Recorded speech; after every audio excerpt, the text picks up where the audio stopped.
Glória a Deus. Cumprimento a amada igreja, capaz de ser essa noite. Amém, irmãos? Foi fraco, irmãos. Hoje é o último dia do ano. Vamos começar o ano com todo o ânimo, né?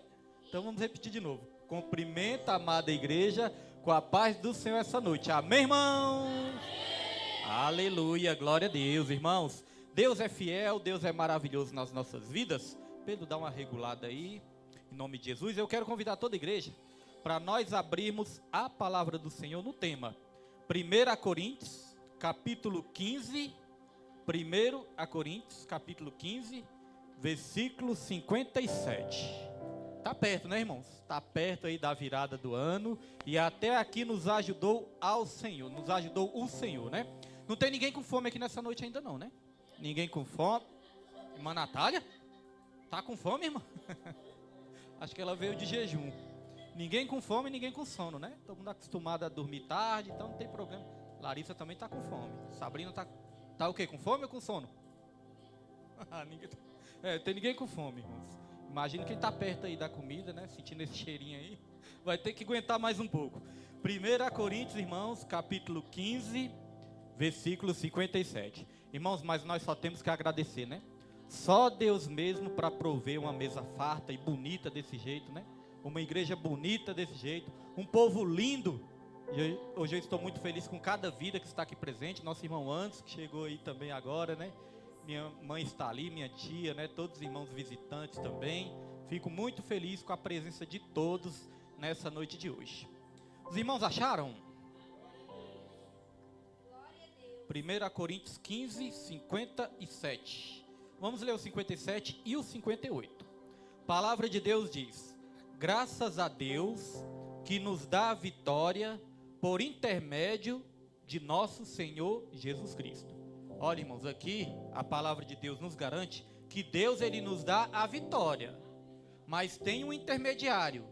E quem é esse intermediário? Jesus Cristo, né? Porque aqui fala, é por intermédio de Jesus Cristo. Então com Cristo nós temos a vitória. Sem Cristo nós não temos essa vitória, porque Ele é o nosso intermediário. E aqui no versículo 58, a palavra de Deus diz: portanto, meus amados irmãos, sede firmes e constantes, e sempre abundantes na obra do Senhor, sabendo que no Senhor o vosso trabalho não é em vão. Ou seja, nós temos a garantia da vitória em Jesus, mas tem uma condição, não é de qualquer jeito. A palavra de Deus fala que nós temos que ser firmes e constantes, sempre abundantes na obra do Senhor, porque nenhum trabalho é em vão no Senhor. Amém, irmãos? Os irmãos podem se sentar nessa noite, em nome de Jesus Cristo, dando glória ao nosso Rei, ao nosso Criador nessa noite de hoje. Viu, irmã Laiane, os irmãos que estão sempre trabalhando? Irmã Laiane, nenhum trabalho é em vão no Senhor. Hoje nós saímos daqui meio cansados, né? Meio cansados aqui da batalha, mas nenhum trabalho é em vão no Senhor. A palavra de Deus nos ensina que Deus, ele galardoa, né? Aqueles que fazem com amor e com carinho também. Todos os irmãos, todas as vidas que têm ajudado, que têm colaborado aqui, né, nessa obra, nenhum trabalho é em vão no Senhor. Hoje nós queremos falar sobre esse tema que está ali: esperança renovada.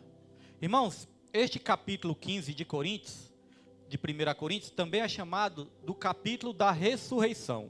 Do versículo 1 até o versículo 8, Paulo, ele discorre sobre a ressurreição de Jesus. O apóstolo Paulo chega até mesmo a falar: se Jesus Cristo não tivesse ressuscitado, a nossa fé seria em vão, a nossa pregação seria vão, não valeria de nada, irmãos, não teria efeito nenhum se Cristo não tivesse ressuscitado.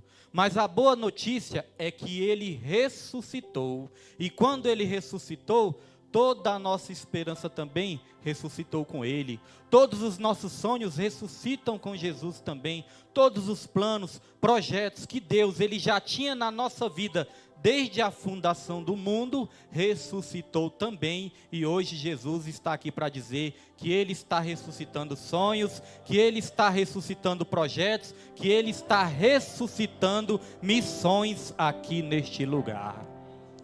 Talvez a sua esperança ficou meio abalada neste ano, né?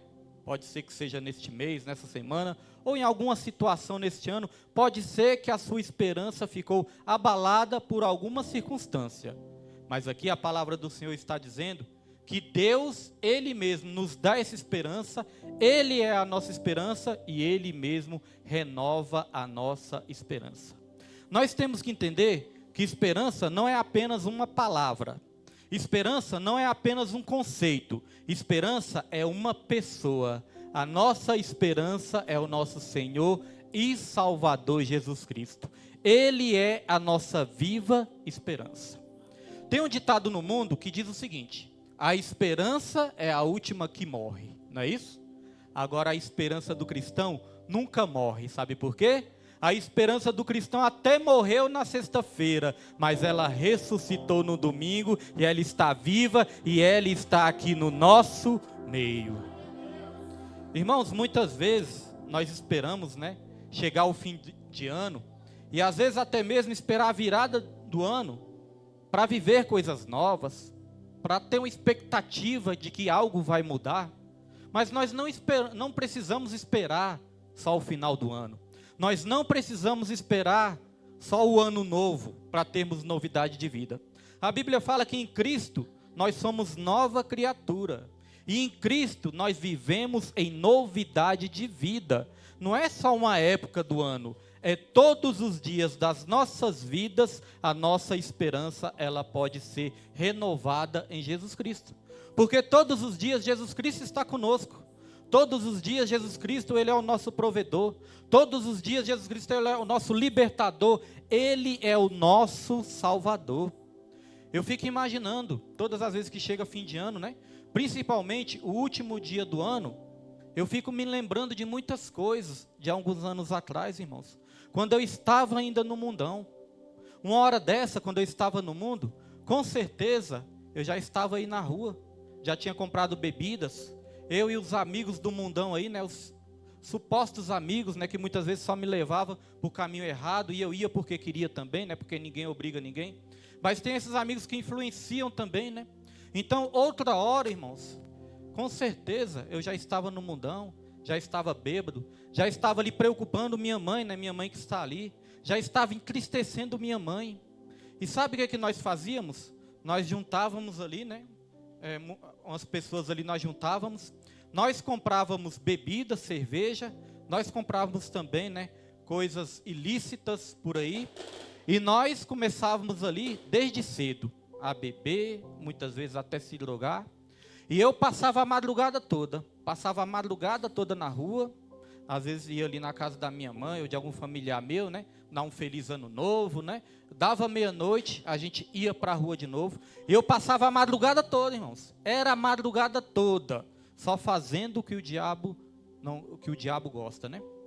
Então, irmãos, no outro dia, eu senti um vazio ainda maior no meu peito, porque eu ia me refugiar nessas coisas, pensando que esse vazio que a gente tem dentro de nós, né? Eu pensava que esse vazio eu ia conseguir suprir nas amizades, nas farras, nas festas, nas bebidas.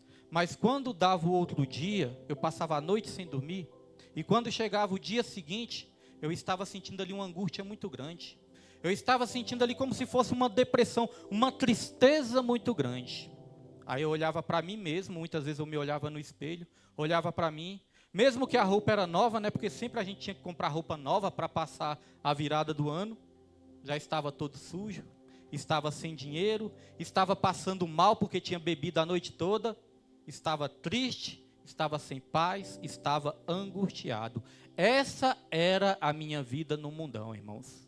Mas hoje eu quero dizer que Deus, Ele pode mudar a nossa sorte, Deus, Ele pode mudar a nossa história.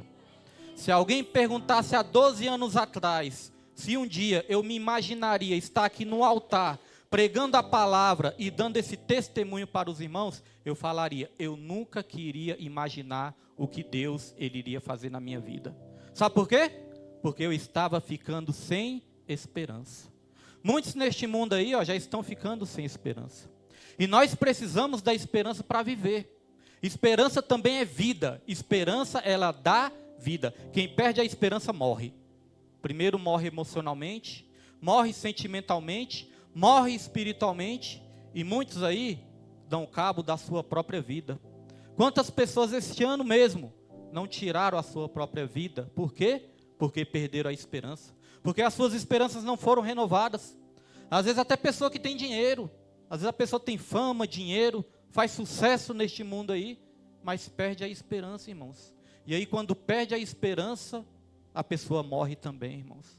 Mas com Jesus, nós temos essa esperança renovada a cada oração, a cada palavra, a cada culto, a cada obra que você faz para o Senhor, a sua esperança, ela é renovada, irmãos. E hoje eu quero falar aqui em 3 pontos. Quero falar aqui em 3 pontos a importância da esperança. No primeiro ponto, eu quero dizer que a esperança é importante, irmãos, porque a esperança renovada nos faz voltar a crer. A esperança renovada nos faz voltar a crer. Porque muitas vezes a nossa fé é abalada. Muitas vezes nós vamos perdendo a confiança, né, de que algo pode mudar nas nossas vidas. Às vezes nós vamos perdendo essa fé que algo vai mudar, que algo vai acontecer, que a bênção vai chegar e que o milagre vai chegar nas nossas vidas.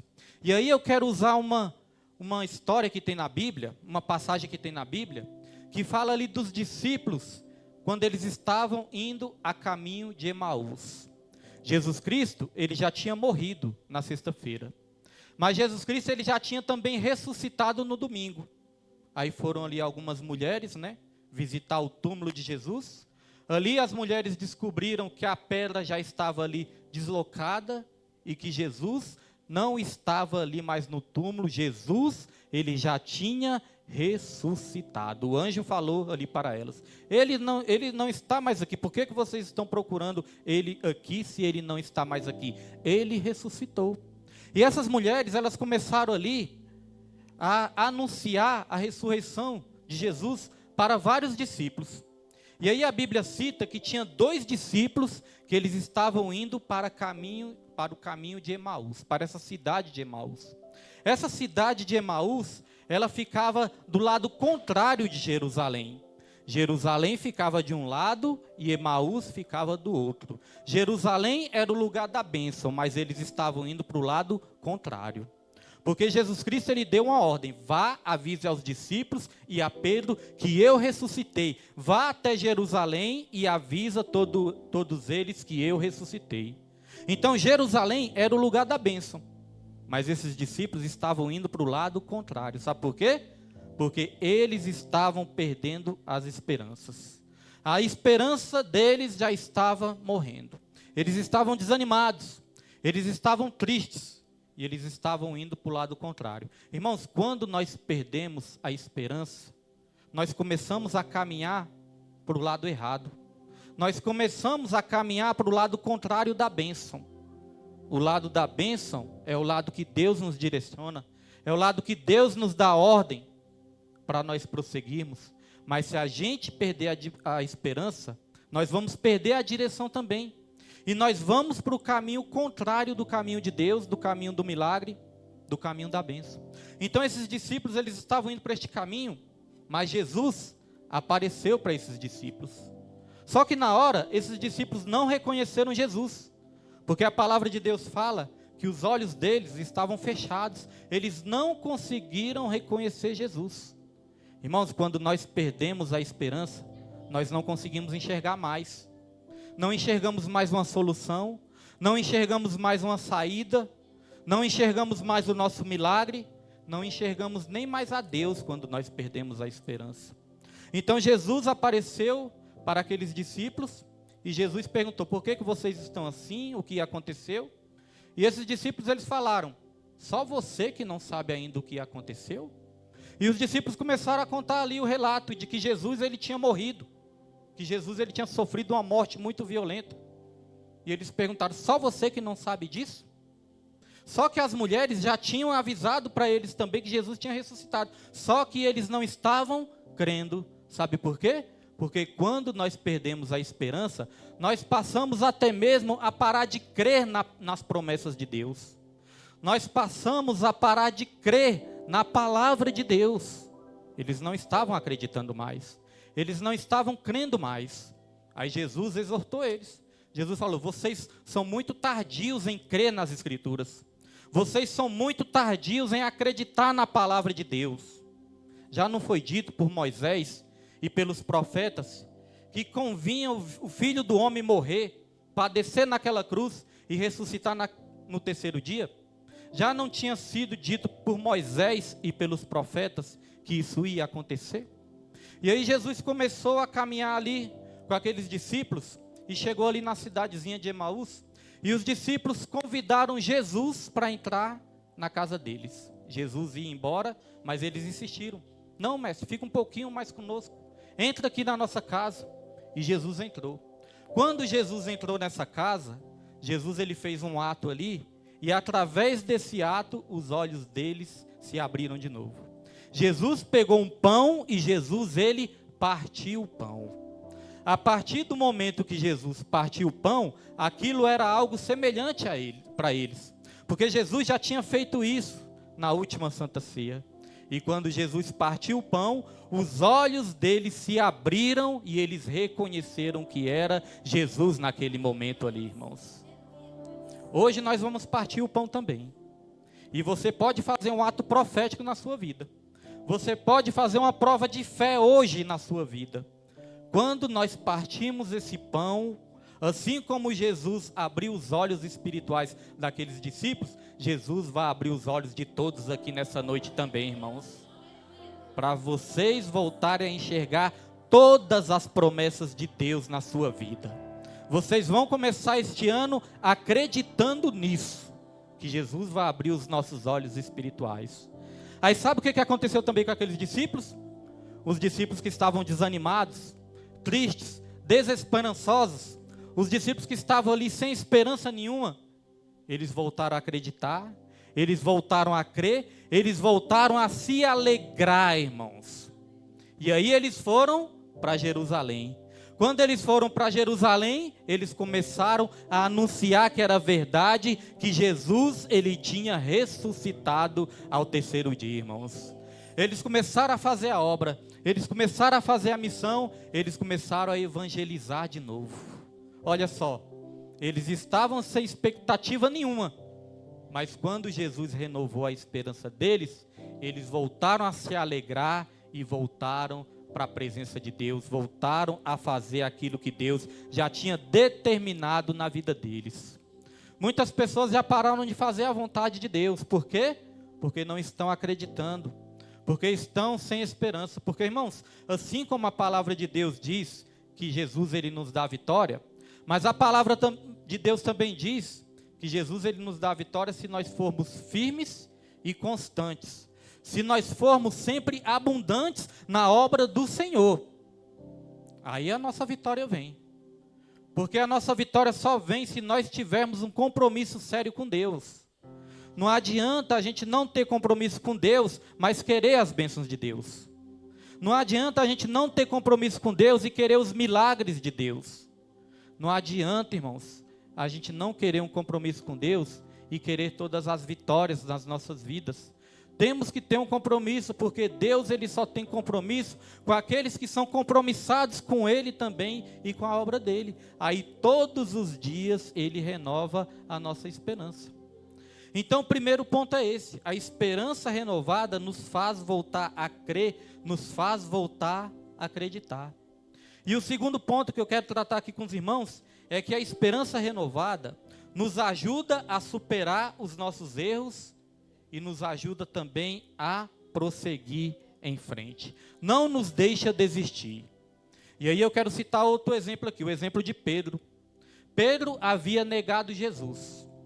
E quando Pedro negou Jesus, isso foi um golpe muito grande para a vida dele. Pedro, quando negou Jesus, Jesus foi preso, Jesus foi entregue ali aos seus algozes, Jesus ele foi chicoteado, Jesus ele foi humilhado, ele apanhou muito, e ele morreu naquela cruz. E Pedro, depois que negou Jesus, Pedro começou a sofrer muito. Ele se arrependeu amargamente, mas ele pensou: agora já é tarde. Porque o meu mestre, ele foi morto. Ele foi preso e ele foi morto. E eu neguei ele 3 vezes. Então Pedro tinha errado. Pedro tinha pecado.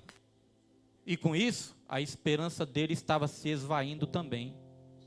Mas chegou um dia, irmãos, que Pedro estava pensando em desistir, porque Pedro era pescador. Antes de Jesus chamar ele para a obra, ele era pescador. E chegou um momento que Pedro ele estava pensando em desistir.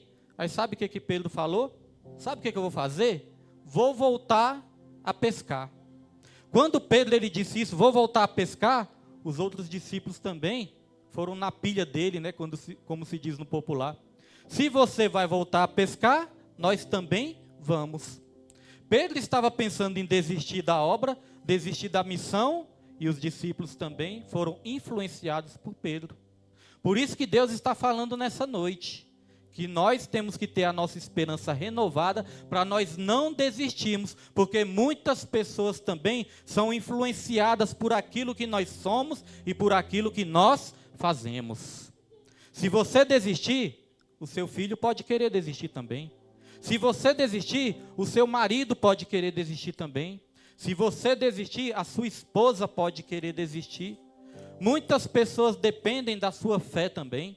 Muitas pessoas dependem do seu exemplo. Muitas pessoas dependem da sua perseverança também, irmãos, para prosseguirem no caminho certo.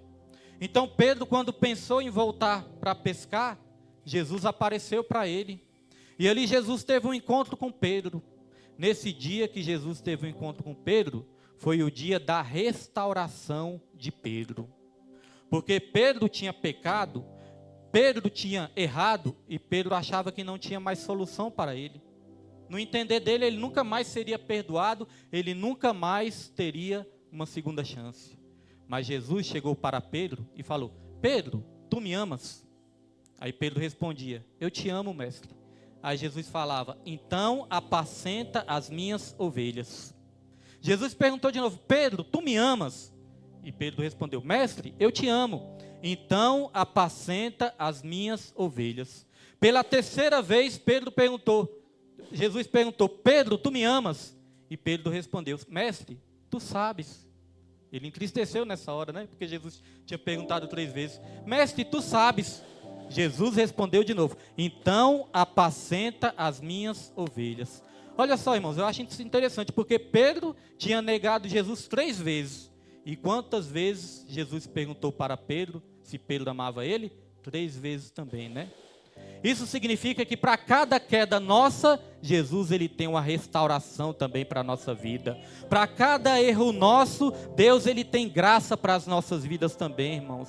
Para cada dia que você sente que você está derrotado, Deus ele pode te levantar, te colocar de pé também. Ele tem bênçãos e vitórias para a sua vida também. Tem pessoas que pensam assim: nossa, mas eu já errei demais, pastor. Eu já vacilei demais. Eu já pequei demais, para mim não tem solução. Pedro também estava pensando nisso. Mas ali ele teve a sua esperança renovada e ele voltou a fazer a obra de Deus. Ali ele obedeceu a palavra de Deus, quando Jesus falou para os discípulos ficarem na cidade. Quando os discípulos foram cheios do Espírito Santo, Pedro fez uma primeira pregação. E nessa primeira pregação que Pedro fez, ele ganhou 3.000 almas para o reino de Deus. Então olha só, Pedro errou 3 vezes, mas ele foi restaurado 3 vezes também. E quando ele voltou a fazer a obra, ele ganhou 3.000 almas para o reino de Deus também, irmãos. Então para cada queda nossa, Deus ele tem uma vitória ainda maior para as nossas vidas. A esperança de Pedro foi renovada e ele voltou a fazer a obra de Deus. Que neste ano nós possamos tomar essa decisão, né? Muitos já decidiram por isso, mas às vezes tem pessoas que ainda não decidiram. Tem outras pessoas que pararam, se abalaram por alguma situação. Tem pessoas que não estão mais animadas, irmãos, com tantas coisas que está acontecendo neste mundo. Mas que nós venhamos começar o ano tomando a melhor decisão das nossas vidas. A melhor decisão da sua vida que você tomou não foi apenas vir hoje aqui neste culto. A melhor decisão e a maior decisão que você pode tomar na sua vida é entregar por completo a sua vida e os seus caminhos para o nosso Senhor e Salvador Jesus Cristo. Senão vai ser só mais um culto, senão vai ser só mais um dia, senão vai começar um ano e aí começa um círculo vicioso, né? Cada ano passa pelas mesmas lutas, cada ano passa pela mesma falta de fé, cada ano passa pela mesma falta de perspectiva. Mas, irmãos, quem serve a Deus todos os dias tem um motivo para se motivar, tem um motivo para se animar, porque quem serve a Deus sabe que a nossa maior vitória não está nessa terra. A nossa vitória, a nossa maior vitória já está garantida no reino dos céus, foi comprada pelo nosso Senhor e Salvador Jesus Cristo, irmãos. A nossa maior vitória é os céus, não é nada nessa terra. Nós nem sabemos o dia de amanhã, nós nem sabemos se amanhã nós vamos estar vivos. Mas Deus, Ele sabe. E a palavra de Deus fala que quando os filhos de Israel estavam ali cativos na Babilônia, eles iriam ficar ali cativos 70 anos, eles estavam também ali sem esperança. Mas Deus, através do profeta Jeremias, Deus enviou uma carta para eles. E nessa carta, Deus escreveu o seguinte, através do servo Jeremias, né? Deus, Ele disse: eu é que sei os pensamentos que tenho a vosso respeito. São pensamentos de paz e não de mal, para vos dar um futuro e uma esperança. Então vocês vão passar a orar a mim, e eu vos ouvireis. Buscar-me-eis e me achareis. Quando me buscardes de todo o vosso coração, serei achado de vós e farei mudar a vossa sorte. Assim diz o Senhor, irmãos. Então, ou seja, Deus é que sabe os pensamentos que Ele tem ao nosso respeito. E são pensamentos de paz e não de mal, para nos dar o futuro e uma esperança, irmãos. Mas é necessário buscar Ele de todo o coração, orar e nos entregar completamente para Ele, irmãos. Quantos de nós muitas vezes não ficamos adiando? Quando eu ajeitar a minha vida aqui melhor, eu começo a buscar mais a Deus. Quando essa fase da minha vida passar, eu começo a me dedicar mais. Quando isso acontecer na minha vida, eu busco uma igreja para congregar, eu busco uma igreja ali para estar ouvindo a palavra, para estar em comunhão, para aprender mais de Deus. Aí nós ficamos adiando, né? Aí passa ano após ano e nós não tomamos a decisão mais importante das nossas vidas, irmãos. Nós podemos começar este ano muito mais abençoados se nós tomarmos essa decisão nas nossas vidas, irmãos. Esse negócio de entrar o ano, né, o ano novo com o pé direito, irmãos, isso aí são superstições deste mundo, né? Nós temos que entrar o ano servindo o nosso Senhor e Salvador Jesus Cristo, que Ele tem vitória para as nossas vidas.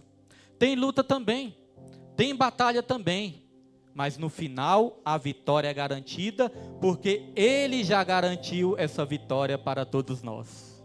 O versículo 57 eu vou repetir de novo, olha só.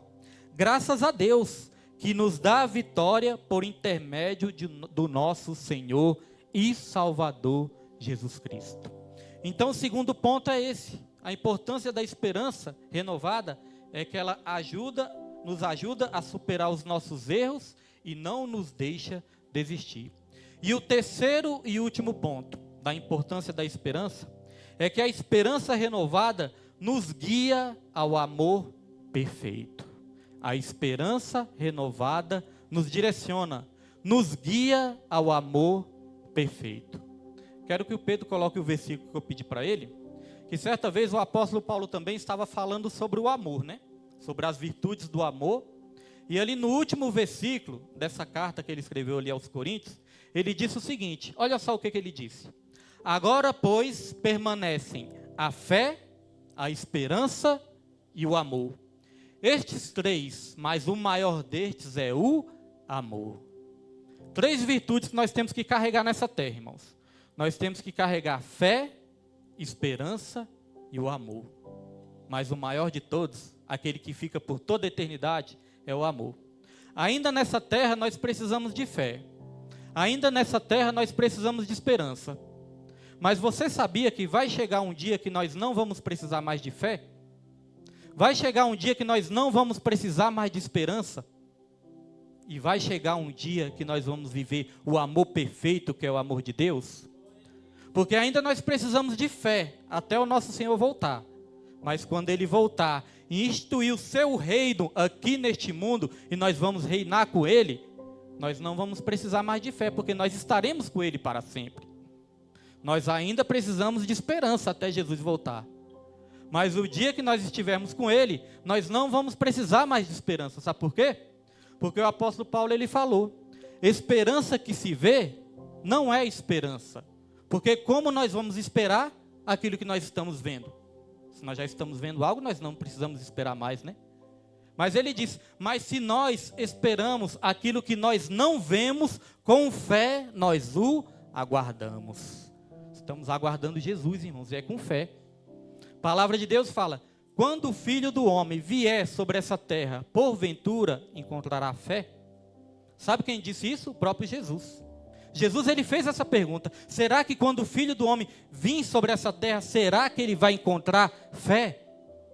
Porque a fé de muitos está se esfriando, né? A fé de muitos está se acabando. A apostasia já chegou em muitos lugares, em muitos lares, em muitos corações. A apostasia, que é o abandono da fé, já chegou. Então a fé de muitos já se foi. A fé de muitos já se esvaiu. Aí a pessoa fica sem esperança, a pessoa fica sem fé e também fica sem forças para buscar a Deus. Quantos relatos nós não ouvimos? Eu perdi minhas forças para buscar a Deus. Eu perdi minhas forças para congregar numa igreja. Eu não tenho mais forças. Porque a perda da fé também tira as forças espirituais da pessoa. Mas vai chegar um dia que nós não vamos precisar mais de fé. Vai chegar um dia que nós não vamos precisar mais de esperança. Mas vai chegar um dia que nós vamos desfrutar do amor perfeito de Deus, irmãos. Mas é só para quem persevera. Porque a Bíblia fala, o meu justo viverá pela fé. Mas se ele retroceder, a minha alma não tem prazer nele. Eu sei que não é fácil. Falar é mais fácil, né? Ficar na teoria é mais fácil. Mas eu quero aqui, só para encerrar, dar um testemunho rapidamente para os irmãos. Neste ministério aqui mesmo, nós já enfrentamos lutas duríssimas. Nós já enfrentamos situações muito difíceis. Já enfrentamos alguns ventos neste ministério. Enfrentamos uma fase que uma vez, irmãos, saiu um monte de gente de uma vez da igreja. Começou a acontecer várias coisas ruins, né? Começou a acontecer, infelizmente, coisas que acontecem muitas vezes, não só na igreja, mas às vezes acontece nas famílias, né? Na sociedade. Começou a acontecer muita divisão, começaram a acontecer facção, começaram a acontecer disse-me-disse, começaram a acontecer fofocas, começaram a acontecer várias coisas que são coisas do inimigo, que não são coisas de Deus. E aí, né, nós já começamos a perceber algumas coisas estranhas, porque quem está aqui na frente percebe quando algo está errado. Começamos a acontecer várias coisas estranhas. Muitas das coisas que nós descobrimos depois nos entristeceu bastante. Irmãos, impacta tanto nos nossos corações, que a gente só não desiste mesmo porque Deus nos dá força. Mas a gente chega a pensar assim, meu Deus, como que pode acontecer tantas coisas ruins dentro de uma igreja, né? Então chegou este momento que várias pessoas saíram de uma vez. A igreja ficou com pouquíssimas pessoas. E aí, para completar, né, a minha cunhada também teve que mudar porque comprou uma casa lá no Valparaíso. Minha cunhada, nossa irmã Liette, teve outros irmãos também que mudaram, né? E aí, irmãos, a igreja ficou pouquíssimas pessoas. A igreja ficou vazia, né? Muito vazia. E aí foi muito difícil para nós continuarmos com ânimo para continuar essa obra. Mas nós continuamos orando a Deus, nós continuamos buscando ao Senhor, nós continuamos perseverando. Aí chegou um dia da minha vida que eu estava ali, né, nessas lutas, aí eu falei, sabe o que eu vou fazer? Não vou ficar parado, deitado, só me lamentando, não. Vou buscar o Senhor. Eu falei, Deus, eu vou entrar num propósito de uma semana lá no monte. Vou entrar no propósito de jejum e oração durante uma semana. E aí, irmãos, eu ia para o monte logo cedo. Pouco antes de eu ir para o meu trabalho, eu passava lá no monte. Era mais ou menos 5h40 da manhã, né? 6 horas da manhã, eu ia para lá. E aí eu começava a orar, começava a buscar a Deus. Começava a dar aquelas voltas ali e pedir para Deus: Deus, renove minhas forças. Deus, renove a minha esperança. Deus, renove a minha fé. No primeiro dia, não estava tendo força nem para abrir minha boca direito. Só ficava dando as voltas. Dando as voltas e levantando as mãos para o alto. Não tinha força nem para abrir minha boca. Mas continuei.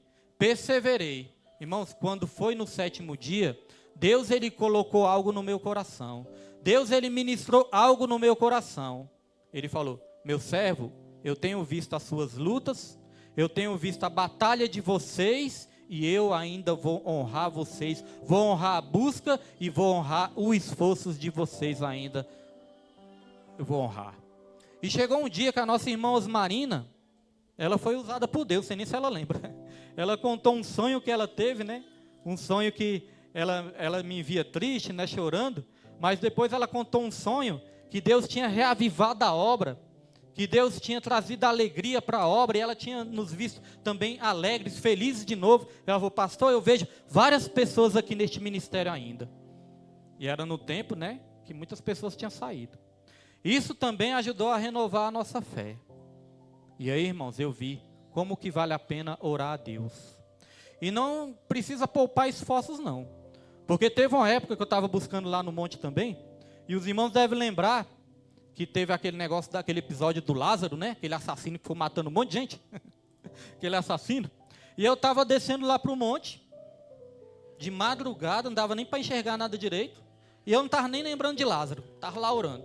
Mas chegou um momento que eu pensei: rapaz, já pensou se esse tal de Lázaro aparecesse aqui? Dando minhas voltas lá. Irmãos, eu tinha acabado de pensar nisso. Você acredita que saiu de dentro do mato um rapaz lá com a mochila nas costas, andando assim para perto de mim, irmãos? Na hora assim eu levei aquele susto. Eu gelei, né? Mas Deus, Ele falou com o meu coração: servo, não temas, porque eu estou contigo. Sabe o que eu entendo com isso? Às vezes o diabo quer nos amedrontar. Às vezes situações, né, querem tirar o nosso ânimo, querem nos colocar medo. Mas maior é o que está conosco do que aquele que está no mundo. E aí, fazendo uma retrospectiva deste ano, depois que teve esse evento, né, essa dificuldade aqui nessa igreja, fazendo uma retrospectiva, irmãos, eu quero dizer: cada vida que Deus trouxe para essa igreja neste ano, cada vida que Deus trouxe, essas vidas nos ajudaram a renovar a nossa esperança. Para a honra e para a glória de Deus, esse ministério está de pé. Para a honra e para a glória de Deus, essas portas estão abertas. E eu quero dizer: a glória da segunda casa será maior do que a primeira, irmãos, porque Deus trouxe pessoas abençoadas aqui para este lugar. E neste ano de 2026, se você continuar no mesmo foco, se você continuar no mesmo propósito, irmãos, Deus tem muito mais para fazer na sua vida. E aí minha esposa estava me lembrando ontem, minha esposa falou: William, a irmã Natália, ela participou da festa, né, do ano novo, do ano passado. Falei: ela participou? Pensava que ela tinha chegado esse ano, né? Mas a Nilma falou: não, ela já participou do ano passado. Falei: rapaz, mas como o ano voa, né? Como que o tempo voa, como que o tempo passa rápido. Aí eu pensei: então a irmã Natália já é antigona. A irmã Natália já é antigona aqui, irmãos. Vai descer as águas logo agora em janeiro, se Deus quiser. Porque teve uma falta de comunicação, né? Ela já queria se batizar, só que ela ficou esperando a gente marcar a data, e eu fiquei esperando ela falar a data que ela queria ir, né? Teve esse desencontro. Mas em janeiro nós já vamos começar o ano abençoado, e a nossa irmã Natália vai estar descendo as águas, irmãos, em nome de Jesus Cristo.